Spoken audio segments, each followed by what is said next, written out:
ప్రభువు నామమునకు మహిమ కలుగునుగాక. ఈ ఉదయకాలము మీకందరికీ వందనాలు తెలియచేస్తున్నాను. ఈ దినము మిమ్ములను బలపరచు దేవుని మాట, స్వస్థత నీకు శీఘ్రముగా లభించును. యెషయా గ్రంథము 58వ అధ్యాయము 8వ వచనం. మన దేవుడు మనలను నిరంతరము స్వస్థపరిచేవారు, మనకున్నటువంటి బలహీనతలన్నిటి నుంచి విడిపించే గొప్ప దేవుడు ఆయన. యెషయా గ్రంథము 53వ అధ్యాయము 5వ వచనములో చూస్తే, అతడు పొందిన దెబ్బల చేత మనకు స్వస్థత కలుగుచున్నది అని లేఖనం మనకు సెలవిస్తుంది. మనము బలహీనులముగా ఉన్నప్పటికీ మన దేవుడు ఆయన పొందిన దెబ్బల చేత మనకు స్వస్థతను అనుగ్రహించారు. ఎన్నో మారులు మన బలహీనతల నుంచి విడిపించి సజీవులుగా మనలను నిలవబెట్టిన గొప్ప దేవుడు ఆయన.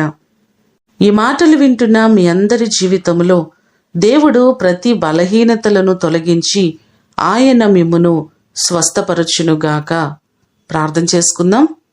పరలోకమందున్న మా తండ్రి, మీ పాదములకు వందనాలు, స్తోత్రాలు ప్రభువా. మీరు మమ్మలను స్వస్థపరిచే దేవుడవు, ఆరోగ్యమును అనుగ్రహించే దేవుడవు. నీ కృప చేత ఎన్నో మారులు మమ్మలను స్వస్థపరిచారు. మేము బలహీనులుగా ఉన్నప్పుడు, అనారోగ్యముల చేత బాధపడుతున్న సందర్భాలలో మీరు విడిచిపెట్టక మా వెన్నంటూ ఉండి మమ్మలను బలపరిచిన దేవుడు మీరే ప్రభువా. నీ కృప చేత మా ప్రియులెల్లరినీ జ్ఞాపకం చేసుకోండి. ఎవరు ఏ బలహీనతల చేత బాధపడుతున్నారో వారికున్నటువంటి ప్రతి అనారోగ్యముల నుంచి విడిపించండి.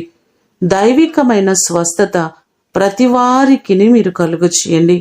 ఈ కృప చేత ఈ దినమంతా కూడా మీరు మాకు తోడుగా ఉండి మమ్మలందరినీ ఆశీర్వదించమని యేసు అతి ఘనమైన నామమున అడిగి వేడుకొని పొందియున్నాము తండ్రి. ఆమేన్. దేవుడు మిమ్ములను దీవించునుగాక.